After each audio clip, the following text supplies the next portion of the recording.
For now, Twitch on the chopping block. Let's talk about the freshest thing in the world that's happening right now. TwitchBot.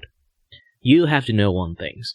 Twitch know quite a lot of issues that's happening or plaguing on the underscene of all creators, or like anything that is happening in there, or anything happens in the background, back end of it. Twitch know everything. You think like the meta stuff you do is really good, or like the things that other people take advantage of, like Twitch don't know about it. They all know. They just choose not to see it. Bot is indefinitely one of them. It literally comes in packaged in the cultures.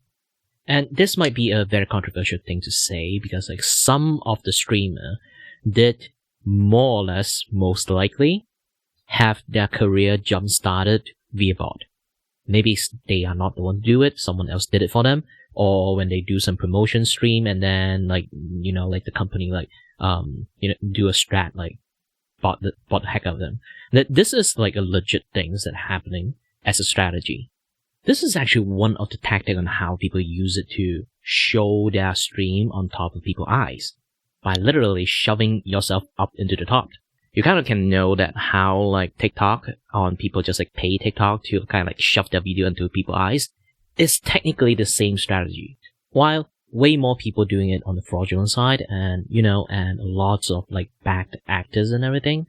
Essentially, this is how the culture sort of like built up over time. And yes, I do believe back in the days, the very positive street, quote unquote, like Twitch cultures is built up by bot. And I am not accusing, but I do suspect it might be Twitch doing. Or maybe have its hands on it. This is why they decided to like just shut one eyes up like when it comes to bot things. Back in the days, before COVID times, when it comes to streaming is still at its peak, there used to have like a positive raid cultures. It's basically there will be a few channels that like their sole reason to stream is just to accumulate enough like people in the stream and then raid small streamers. And sadly to say, kind of like half of them, or maybe less than half of like those kind of channel like viewer is actually bot. This is why it's not a thing anymore. Also, this evolved into hate raid when COVID like happening between. Why they suddenly start to crack down on bot? My suspect is people start questioning about fraudulent like viewership because of pirate software. His act of fraudulent hype train, it kind of like started up making lots of people starting to ask lots of questions, which in case because of this, they kind of start panicking, and then they starting to curb down bots because of that. Obviously, they don't want to get sued because of that.